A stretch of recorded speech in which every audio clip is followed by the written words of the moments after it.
한국복음서원은 미국 복음주의 출판협의회 정회원인 LSM의 영적 서적을 번역하여 출판하는 출판사입니다. 도서문의는 1600-3191, 인터넷 주문은 www.kgbr.co.kr입니다.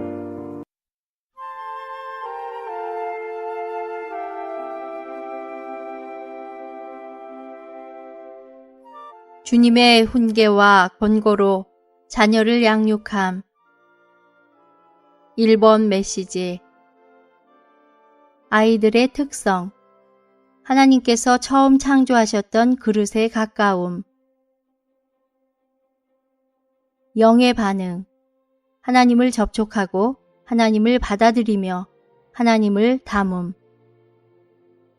우리의 영은 우리가 하나님을 경배하기 위한, 곧 하나님을 접촉하고 담기 위한 특별한 기관으로 하나님에 의해 창조되었습니다. 하나님을 접촉함이 없이는 하나님을 경배하지 못합니다. 실제로 하나님을 경배하는 것은 하나님을 접촉하는 것입니다. 요한복음 4장 24절은 하나님을 경배하는 사람들은 반드시 영 안에서 그분을 경배해야 한다고 말합니다. 그 다음에 디모데후서 4장 22절 상반절은 주 예수님이 우리의 영과 함께 하신다고 말합니다. 오직 주 예수님만이 우리의 영 안에서 우리와 함께 하실 수 있는데 이는 그분께서 생명을 주시는 영이시기 때문입니다. 우리의 영은 주님을 담고 받아들이는 그릇입니다. 우리가 이 땅에서 살아가는 목적은 하나님을 받아들이고 표현하기 위해서입니다. 이해력이 열림. 우리에게는 일생 동안 성경이 필요합니다. 그러므로 우리는 어려서부터 성경을 알아야 합니다. 보다 더 어릴 때 성경을 아는 것이 더 좋습니다. 어려서부터 우리는 성경에서 빛비춤과 가르침과 구원을 받아야 합니다. 더 나아가 성경의 가르침과 진리들은 수없이 많고 깊으며 비밀스럽습니다. 그것을 알고 배우려면 온 일생이 필요합니다. 어린이들과 청소년들의 시기는 특별히 지력과 기억력이 강한 때이므로 성경을 알고 배우는 데 시간을 들여야 합니다. 성경에 있는 많은 단락을 외워야 하고 많은 진리를 배우고 기억해야 합니다. 대부분의 나이 든 이들과는 대조적으로 어린이들과 청소년들은 이런 것을 쉽게 할 수 있습니다. 성경을 이해하기 원한다면 반드시 어려서부터 배우기 시작해야 합니다. 오직 하나님의 마음의 뜻을 깨닫고 예민하게 감지하기 위하여 깨끗하고 순수함. 누가복음 18장 16절과 17절에서 주 예수님은 어린 아이들이 나에게 오는 것을 허락하고 막지 마십시오. 왜냐하면 하나님의 왕국이 이와 같은 사람들의 것이기 때문입니다. 내가 진실로 여러분에게 말합니다. 어린아이처럼 하나님의 왕국을 받아들이십시오. 그렇지 않으면 누구도 그 안으로 결코 들어가지 못합니다. 라고 말씀하십니다. 어린아이는 낡은 관념으로 가득 차 있지도 않고 낡은 관념에 사로잡혀 있지도 않으므로 새로운 사상을 쉽게 받아들일 수 있습니다. 그러므로 사람들은 어린아이 같아야 하며 또 어떤 것에도 사로잡히지 않은 마음으로 새로운 것인 하나님의 왕국을 받아들여야 합니다. 우리는 모두 사람의 왕국 안으로 태어났고 사람의 왕국 안에 있습니다. 사람의 왕국에서 하나님의 왕국으로 가기 위해 사람의 왕국에서부터 나와 하나님의 왕국 안으로 옮겨지기 위해 우리는 어떤 새로운 사상들을 수용해야 합니다. 이러한 새로운 사상들을 받아들일 수 있는 사람은 누구입니까? 어린아이들, 즉 선입관이 없는 사람들만이 그것들을 받을 수 있습니다. 하나님의 왕국 안으로 들어가는 데 필요한 것은 어린아이들처럼 되는 것입니다. 아직 그렇게 많이 더럽혀지지 않았음. 요한계시록 14장 4절은 첫 열매에 대해 언급하면서 그들이 여자들로 더럽힌 적이 없는 순결한 이들입니다. 라고 말합니다. 순결성의 원칙은 우리가 땅에 속한 그 어느 것에도 더럽혀지지 말아야 한다는 것입니다. 우리가 살아있는 이기는 이가 되려면 반드시 주님의 은혜에 의해 모든 더러움에서부터 지켜져야 하며 또 땅 위에서 처녀와 같이 살아야 합니다. 우리는 동정의 삶, 즉 순결한 삶을 살아야 합니다. 내가 담배를 피우지 않고 술을 마시지 않는 이유는 더럽혀지길 원치 않기 때문입니다.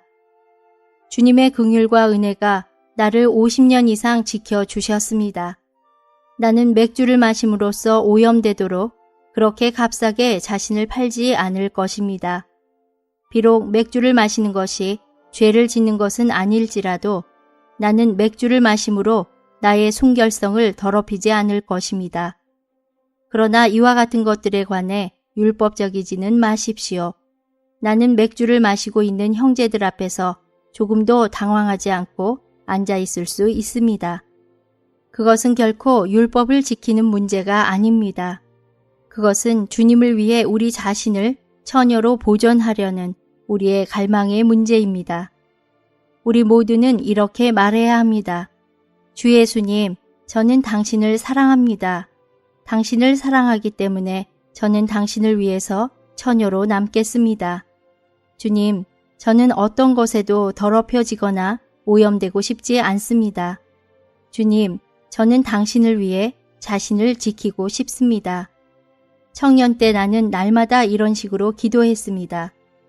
주님께서 진실로 나의 기도에 응답하셨으니 얼마나 감사한지요. 형제들이나 자매들은 모두 주님을 위한 처녀들일 것입니다. 만일 여러분이 주님께 이런 식으로 기도하고 처녀처럼 살기를 갈망한다면 모든 해충들은 여러분의 발밑에 있게 될 것입니다.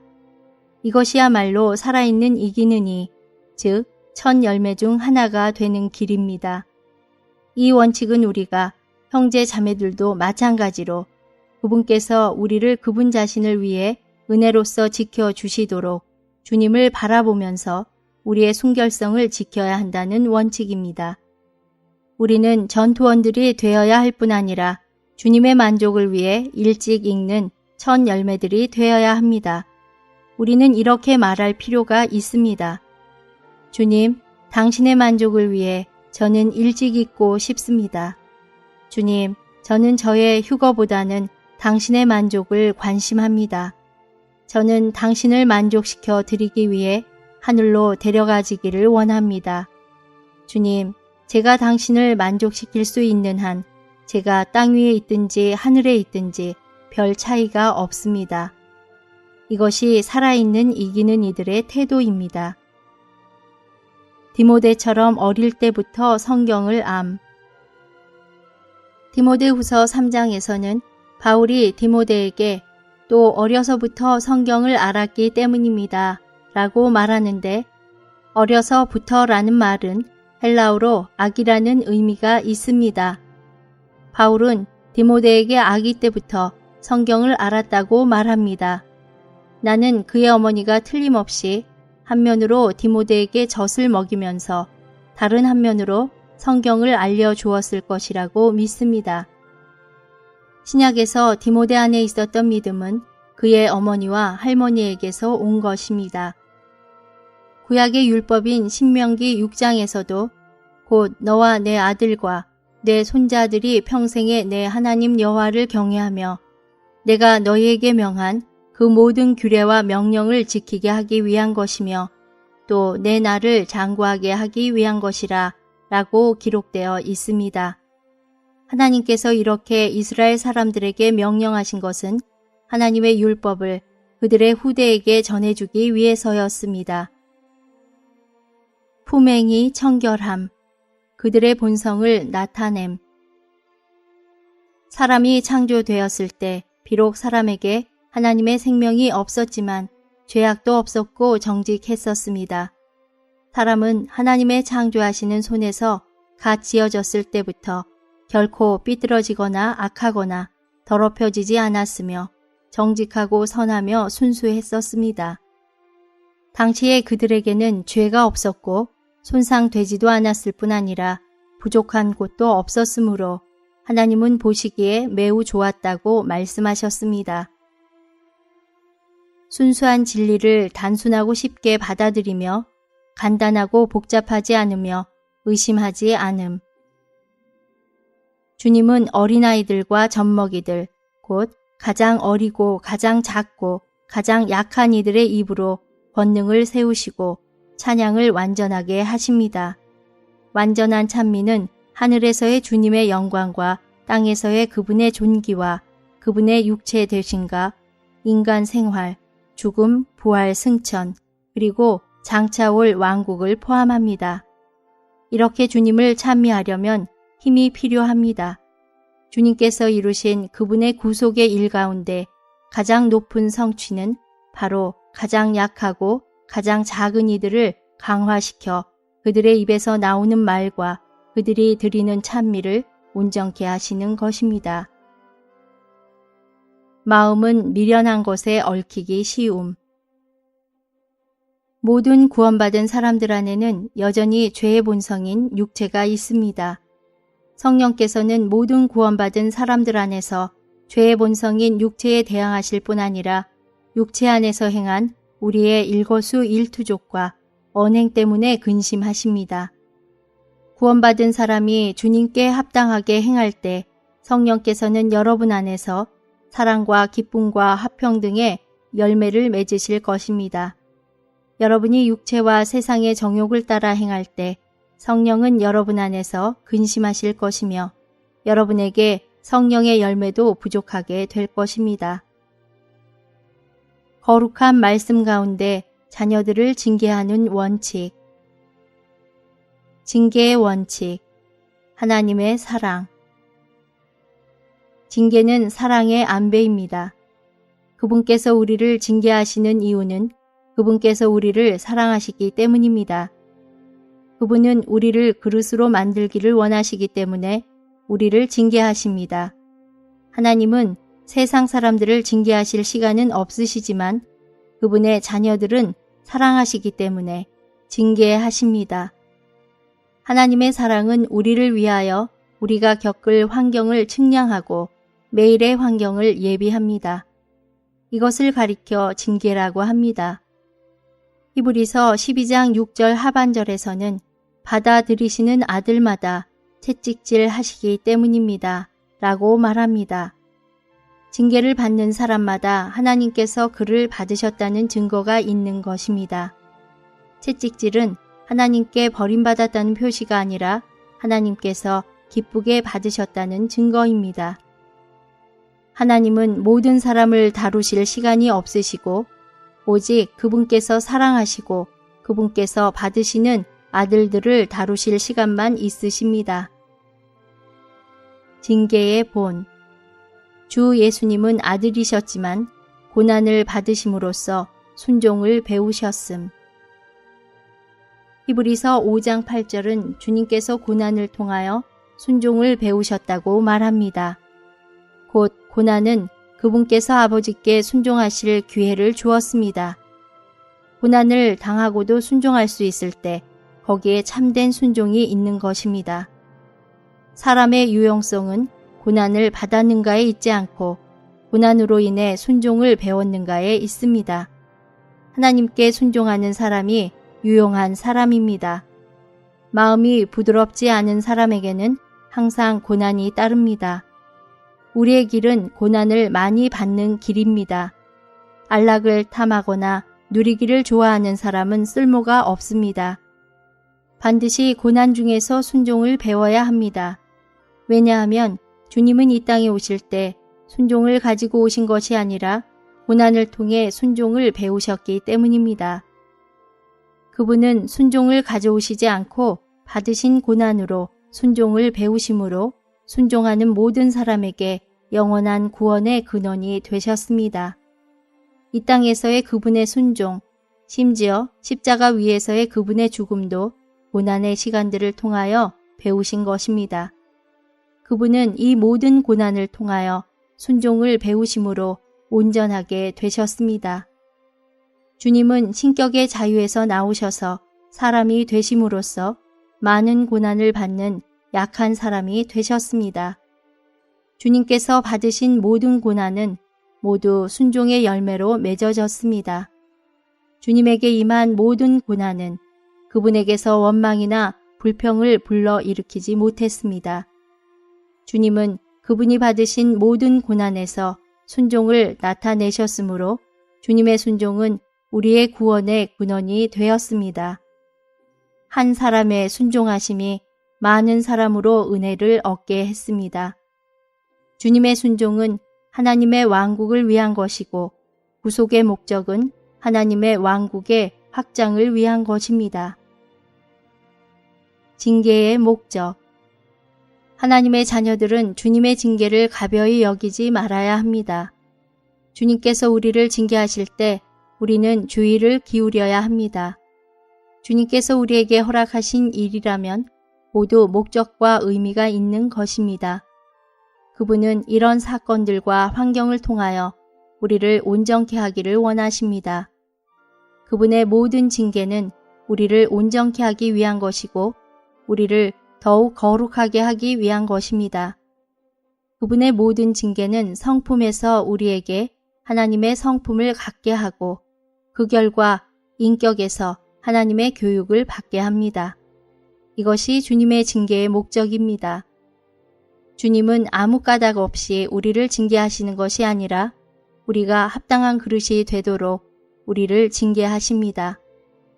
주님은 무의미하게 그분의 자녀들에게 많은 고통을 당하게 하시지 않습니다. 고통을 받는 데에는 목적이 있습니다. 바로 우리가 하나님의 거룩함에 참여하고 하나님의 성품에 참여하는 것입니다. 이것이 징계의 목적입니다. 적극적인 면. 하나님께서 주신 본능을 개발하고 하나님의 거룩한 본성에 동참하게 함. 히브리서 12장 5절부터 11절까지에서 우리는 우리를 경고하는 말씀을 봅니다. 5절과 6절은 아들들에게 하시듯이 여러분에게 건네신 다음과 같은 권유의 말씀을 여러분은 다 잊어버렸습니다. 내 아들아, 주님의 징계를 가볍게 여기지 말고 그분께서 책망하실 때 낙심하지 마라. 왜냐하면 주님은 사랑하시는 사람을 징계하시고 받아들이시는 아들마다 채찍질 하시기 때문이다. 라고 말합니다. 이 말씀은 주로 이 시대에서의 하나님의 훈련에 대한 것입니다. 여러분은 하나님의 아들입니까? 만일 그렇다면 여러분은 매를 맞을 것입니다. 7절은 징계를 받을 때 여러분은 견디어 내어야 합니다. 하나님은 여러분을 아들처럼 다루십니다. 아버지가 징계하지 않는 아들이 어디 있습니까? 라고 말합니다. 히브리서가 쓰였을 당시에 히브리 믿는 이들은 징계의 고통을 받고 있었습니다. 하나님은 그들을 아들들과 같이 다루셨습니다. 나도 나의 친아들은 징계한 적이 있지만 결코 길거리에 있는 아이들을 징계한 적은 없습니다. 왜냐하면 그들은 나의 자녀가 아니므로 나와 관계가 없기 때문입니다. 8절은 계속해서 모든 아들들이 받는 징계를 여러분이 받지 않는다면 여러분은 사생아이지 친아들이 아닙니다. 라고 말합니다. 만일 우리가 아버지의 징계 밖에 있다면 우리는 사생아이지 아들들이 아닙니다. 나는 결코 사생아이기를 원치 않습니다. 또 우리 육신의 아버지들이 우리를 징계하여도 우리가 공경하였는데 모든 영의 아버지께는 더욱 복종하며 살아야 하지 않겠습니까? 육신의 아버지들은 자기들이 좋다고 생각하는 대로 잠시 동안 우리를 징계하였지만 하나님은 우리가 그분의 거룩함에 동참하는데 유익하도록 징계하십니다. 거룩함은 하나님의 본성입니다. 하나님의 거룩함에 동참하는 것은 하나님의 거룩한 본성에 동참하는 것입니다. 히브리 믿는 이들이 유대교 안에 남아있는 것은 속된 것이고 거룩하지 않은 것이었습니다. 그들은 하나님의 거룩한 본성에 동참할 수 있도록 거룩하게 되어 하나님의 새 언약에 이르러야 했습니다. 이 목적을 위해, 즉 그들이 속된 것에서 분별되어 거룩하게 되도록 하나님께서 박해를 일으켜 그들을 징계하셨습니다. 소극적인 면, 육체의 죄를 그치게 함. 베드로전서 4장 1절에서 베드로는 육체의 고난을 받은 사람이 죄에서 끊어졌다는 것을 지적합니다. 쾌락은 육체의 정욕을 타오르게 하고 고난은 그것들을 가라앉힙니다.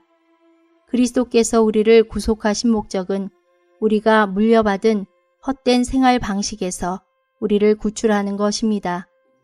고난은 이러한 목적을 이루도록 그리스도의 구속에 응함으로써 죄악이 가득한 생활 방식에서 곧 방탕한 흐름에서 우리를 지켜줍니다. 주로 박해에서 오는 이러한 고난은 하나님께서 통치적으로 다루시는 그분의 징계입니다. 이러한 고난을 당하는 것은 육체 안에서 하나님께 심판받고 다루어지고 징계받는 것입니다. 그러므로 우리는 그러한 고난을 견디기 위하여 맑은 생각으로 자신을 무장해야 합니다. 거룩한 말씀 가운데 자녀들을 징계하는 실행. 가르치고 다스림. 디모데전서 3장 4절과 5절에서 바울은 계속해서 자기 가정을 잘 다스리고 매사에 정중함을 지녀 자기 자녀들을 복종하게 하는 사람이어야 합니다. 사람이 자기 가정을 다스릴 줄 모른다면 어떻게 하나님의 교회를 돌볼 수 있겠습니까? 라고 말합니다. 자기 가정을 잘 다스린다는 것은 이 사람이 한 지방에 있는 교회를 감독할 자격이 있다는 것을 증명합니다. 장로는 자기 가정을 잘 다스려야 하며 좋은 질서를 유지해야 합니다. 누구든지 자기 가정을 다스릴 줄 모른다면 하나님의 교회를 돌볼 수 없다는 것은 분명합니다. 12절에서 바울은 또한 집사들은 자기 자녀들과 자기 가정을 잘 다스려야 한다고 말합니다. 어떤 형제가 자기 자녀들과 가정을 잘 다스리는 것은 그가 교회를 섬길 수 있는 능력이 있다는 것을 증명합니다. 징계하는 채찍을 사용함. 아이들의 양심을 일깨움으로 타락한 아담의 본성 안에 있는 죄를 자백하고 징계를 받게 함. 잠언 22장 15절은 아이의 마음에는 미련한 것이 얽혔으나 징계하는 채찍이 이를 멀리 쫓아낸다고 말합니다. 채찍과 꾸지람은 지혜를 주지만 임의로 행하게 버려둔 자식은 어머니를 욕되게 합니다. 잠언 23장 13절과 14절은 다음과 같이 말합니다. 아이를 훈계하지 아니하려고 하지 말라. 채찍으로 그를 때릴지라도 그가 죽지 아니하리라. 내가 그를 채찍으로 때리면 그의 영혼을 수월에서 구원하리라. 잠언 22장 6절은 마땅히 행할 길을 아이에게 가르치라고 명합니다. 그리하면 늙어도 그것을 떠나지 아니할 것입니다. 마지막으로 29장 17절은 다음과 같이 권면합니다. 내 자식을 징계하라. 그리하면 그가 너를 평안하게 하겠고 또 내 마음에 기쁨을 주리라. 우리가 옳은지 그른지, 우리가 의로운지 죄가 있는지에 대한 표준은 하나님 자신입니다. 하나님에 대한 지식은 하나님 자신에게서 임하며 이러한 지식은 어느 정도까지는 우리의 양심을 통하여 우리 안으로 저장됩니다. 인간의 본성은 양심의 기능을 가집니다.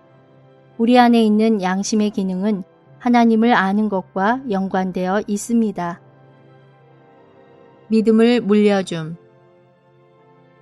바울은 그의 서신에서 디모데에게 나는 그대 안에 있는 거짓이 없는 믿음을 기억합니다.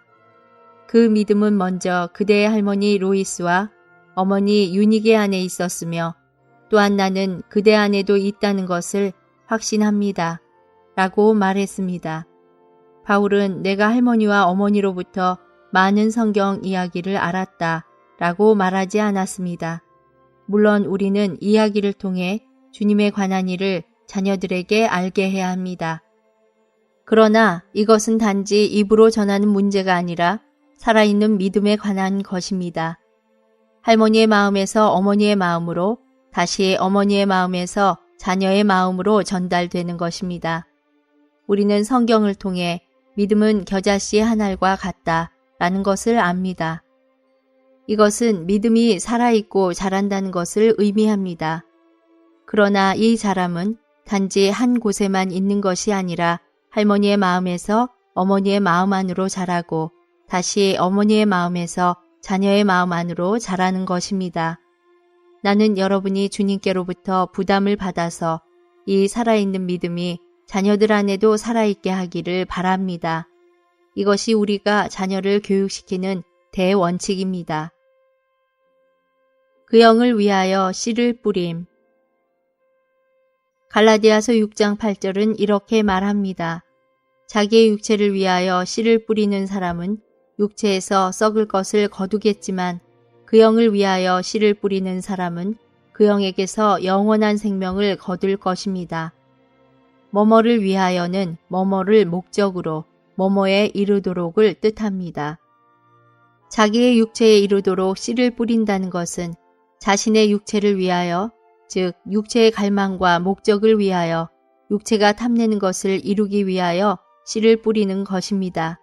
그 영에 이르도록 씨를 뿌린다는 것은 우리가 그 영을 위하여, 즉 그 영의 갈망과 목적을 위하여 그 영께서 갈망하시는 것을 성취하기 위하여 씨를 뿌리는 것입니다. 육체의 목적을 이루기 위하여 씨를 뿌린 결과는 썩을 것을 거두는 것이고 그 영의 목표를 성취하기 위하여 씨를 뿌린 결과는 생명, 곧 영원한 생명을 거두는 것입니다. 썩을 것은 육체에 속한 것인데 이것은 육체가 부패했다는 것을 가리킵니다. 영원한 생명은 그 영에 속한 것이며 바로 그 영 자신입니다. 우리가 하는 모든 것은 자기의 육체를 위하여 씨를 뿌리거나 그 영을 위하여 씨를 뿌리는 것입니다. 우리가 씨를 뿌리는 모든 것은 결국 육체에서 썩을 것을 거두게 되거나 그 영에게서 영원한 생명을 거두게 될 것입니다. 우리가 어디에 있든지 또 무엇을 하든지 우리는 항상 씨를 뿌립니다. 부모가 자녀들에게 말하는 모든 말과 자녀들에게 한 모든 것이 그들 안으로 심겨진 씨입니다. 우리는 매일매일 씨를 뿌리고 있습니다. 그리스도인의 생활은 씨를 뿌리는 생활입니다. 우리가 살고 일하는 장소는 우리의 농장입니다. 그리스도인의 행동이 그 영을 따라 행하고 그 영을 위하여 씨를 뿌리는 생활이어야 함을 깨닫는 것은 중요합니다. 우리의 체험을 볼 때 육체는 못 박혀야 합니다. 바울이 갈라디아서 5장 24절에서 그리스도 예수님께 속한 사람들은 육체를 그 정욕과 욕망과 함께 십자가에 못 박았습니다. 라고 말한 것처럼 우리는 육체를 따라 행해서는 안 됩니다. 우리는 우리의 태도를 표현하는 데 있어서 육체 안에 있어서는 안 됩니다. 자녀들에게 이야기할 때 부모는 그 영 안에 있어야 하고 그 영을 따라 말해야 합니다. 그렇지 않으면 그들이 말하는 것은 육체를 위하여 씨를 뿌리는 것입니다. 우리는 우리의 태도를 표현하는 방식에도 주의해야 합니다. 어떤 태도의 표현까지도 육체를 따라 씨를 뿌리는 것일 수 있습니다. 이와 반대로 우리는 우리의 태도가 그 영을 위하여 씨를 뿌리는 것일 수도 있습니다. 우리는 또한 의견을 표시하는 것에서도 주의해야 합니다. 우리 모두가 매일매일 그 영을 위하여 씨를 뿌린다면 많은 문제가 제거될 것입니다. 교회 생활과 가정 생활의 문제들이 사라질 것입니다. 대부분의 문제와 골칫거리는 육체를 위하여 씨를 뿌리는 데서 생깁니다. 씨는 작습니다. 여러분은 농부가 지름이 30cm나 되는 씨를 심는 것을 본 적이 있습니까? 아닙니다. 농부가 뿌리는 씨는 작습니다. 우리가 씨를 뿌리는 것도 마찬가지입니다. 우리는 어떤 일을 사소한 한담이나 사소한 비판으로 여길지 모르지만 그것들은 다른 사람들 속에 뿌려지는 씨입니다. 여러분은 스스로에게 여러분이 다른 사람들에게 그 영에 따르지 않고 육체에 따라 씨를 얼마나 많이 뿌렸는지 자문해 보았습니까? 교회 생활에서 우리는 끊임없이 작은 씨를 뿌리고 있습니다. 한 형제가 다른 형제를 쳐다보는 방법도 씨입니다. 비판하고 논쟁하고 유죄 판결을 할 때 우리는 확실히 육체를 위하여 씨를 뿌립니다. 원칙적으로 우리가 말하고 행하는 모든 것은 육체를 위하여 씨를 뿌리거나 그렇지 않으면 그 영을 위하여 씨를 뿌리는 것입니다. 자녀를 화나게 하지 말아야 함. 화나게 하는 것은 자녀들의 육체를 자극함으로 그들을 손상시키는 것임. 에베소서 6장 4절에서 바울은 아버지들을 향해 아버지들이여 여러분의 자녀를 화나게 하지 말고 주님의 훈계와 권고로 양육하십시오 라고 말합니다. 화나게 하는 것은 자녀들의 육체를 자극함으로 그들을 손상시킵니다. 부모들이 자기 자녀들에게 화를 내면 그것은 언제나 파괴적입니다. 이 때문에 나는 부모들에게 그들의 자녀들을 다룰 때 화내지 말라고 충고합니다. 자녀들의 과오나 잘못된 품행을 다룰 때 여러분은 반드시 먼저 십자가로 가서 그곳에 머물러 있어야 함. 자녀들을 화나게 하지 않기 위해서는 아버지들이 자신의 분노를 처리하며 십자가 위에 머무는 것이 요구됩니다. 우리가 화를 내지 않을 수 있는 유일한 길은 십자가 위에 머무는 것입니다. 자녀들의 과오나 나쁜 품행을 다룰 때 여러분은 반드시 먼저 십자가로 가서 그곳에 머물러 있어야 합니다. 그렇지 않으면 여러분은 화를 내게 되고 그 화내는 것은 자녀들을 화나게 할 것입니다. 자녀들이 따르도록 본을 세움. 자녀들이 따르도록 수준 높고도 합당한 모범과 본을 세우는 것은 부모들의 책임임. 부모로서 우리는 자녀들에 대한 우리의 의무를 다해야 합니다. 이것은 우리가 자녀들을 가르칠 뿐 아니라 그들이 따르도록 본을 세워야 한다는 것을 의미합니다. 마치 주 예수님 자신이 제자들을 위해 스스로 거룩하게 하신 것처럼 부모들은 자녀들을 위해 스스로 거룩하게 해야 합니다. 자녀들이 없는 사람들은 아침 늦게까지 자는 등 어떤 것들을 자유롭게 할 수 있지만 자녀들을 가진 이들은 그런 것들을 할 자유가 없습니다. 자기 자녀들을 위해 부모들은 반드시 제한받아야 합니다. 자녀들은 언제나 그들의 부모를 모방하려고 합니다. 그러므로 자녀들이 따르도록 수준 높고도 합당한 모범과 본을 세우는 것은 부모들의 책임입니다. 부모들이 세운 본이 아무리 훌륭하다 해도 자녀들을 키우는 것은 하나님의 긍휼에 달려 있음. 그러나 부모들이 세운 본이 아무리 훌륭하다 해도 자녀들을 키우는 것은 하나님의 긍휼에 달려 있습니다. 한편으로 부모들은 높은 표준을 유지해야 하지만 다른 한편으로는 주님을 신뢰해야 합니다. 날마다 우리는 그분께 이렇게 말씀드려야 합니다. 주님, 이 자녀들은 저의 소유가 아닙니다. 그들은 잠시 제게 맡겨두신 당신의 소유입니다. 주님, 제가 그들에게 하고 있는 것은 다만 저의 책임을 이행하고 있는 것입니다. 그들이 어떻게 되는지는 주님, 절대적으로 당신의 긍휼에 달려 있습니다. 주님의 훈계와 권고로 자녀들을 양육함. 자녀의 가장 큰 문제는 웅지에 있습니다.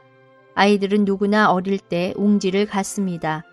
만일 정부에서 모든 아이들에게 명함 찍는 것을 허용한다면 많은 아이들이 미래의 대통령, 회장, 여왕 등의 명함을 찍을 것입니다. 그러므로 부모는 자녀의 웅지를 바로잡아 주기를 배워야 합니다.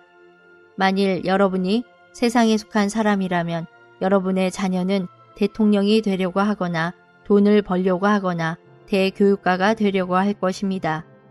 여러분의 생활이 어떠하면 자녀의 웅지도 그렇게 됩니다.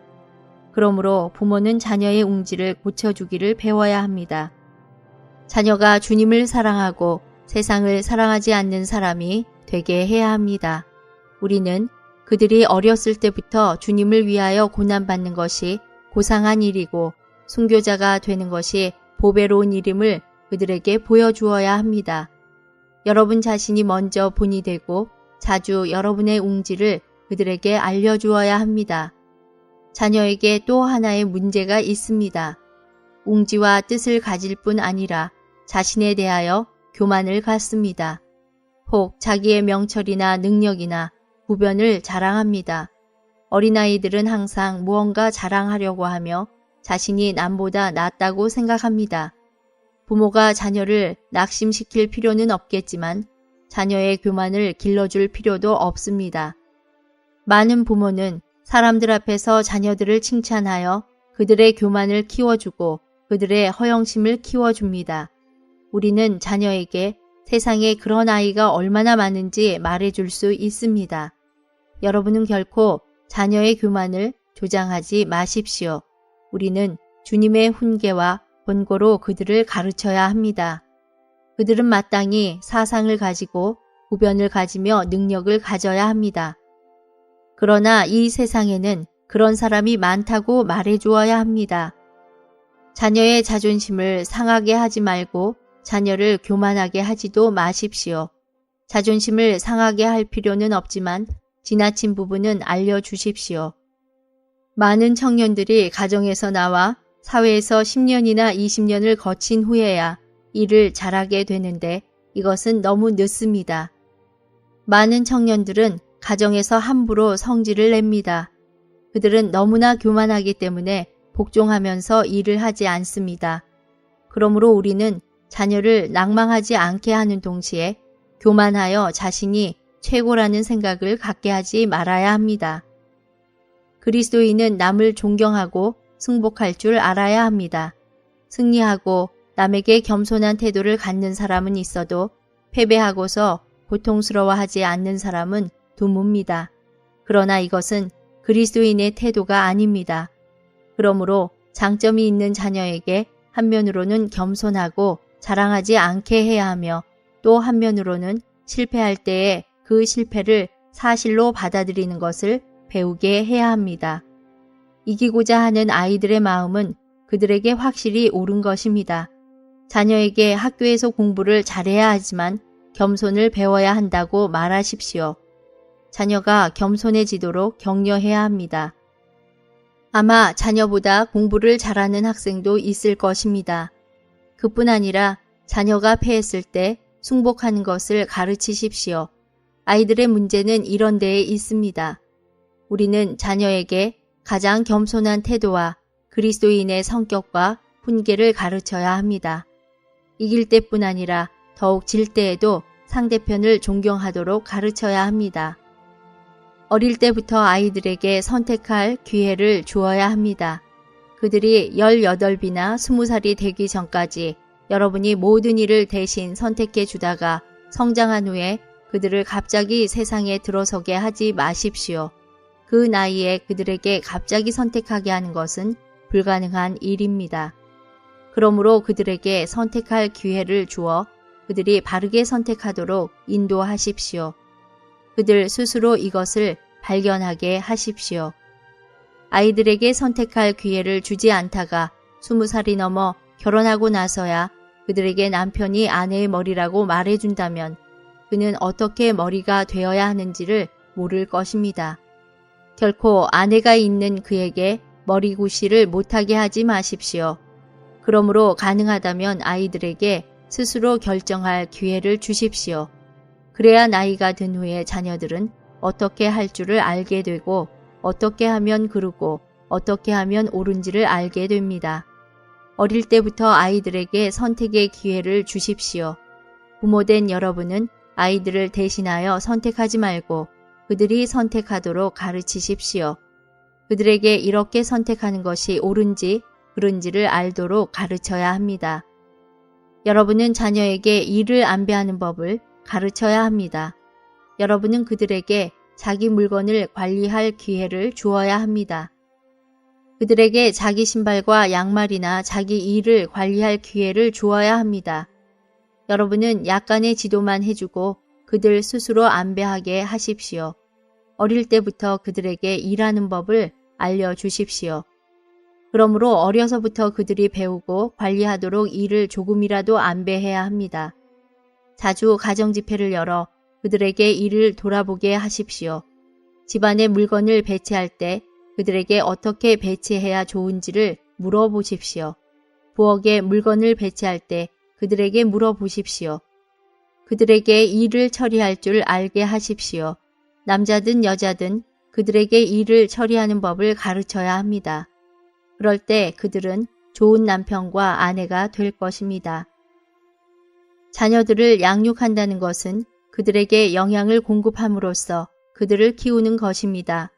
부모들이 자녀들을 키우는 데는 인간 생활과 가정 생활과 사회 생활에 관련된 교훈을 주는 것이 요구됩니다.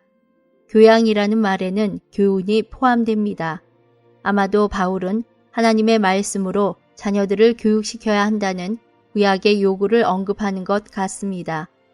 이는 우리가 성경으로 자녀들을 가르쳐야 한다는 뜻입니다.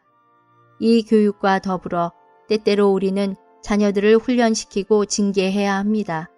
부모들이 주님의 훈계와 권고로 자녀들을 양육하는 것을 배우는 것은 매우 중요합니다.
사랑하는 당신 품에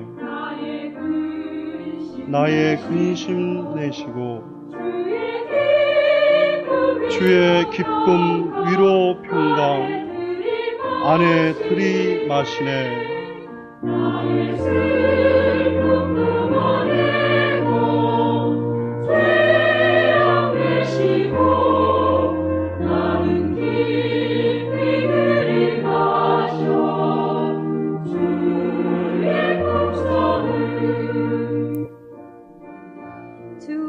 내 질병 담당하고 평강 주시었으니 나의 질병 뿜어내고 주의 치료 마시네. 나의 슬픔 뿜어내고 죄악 내시고 나는 깊이 들이마셔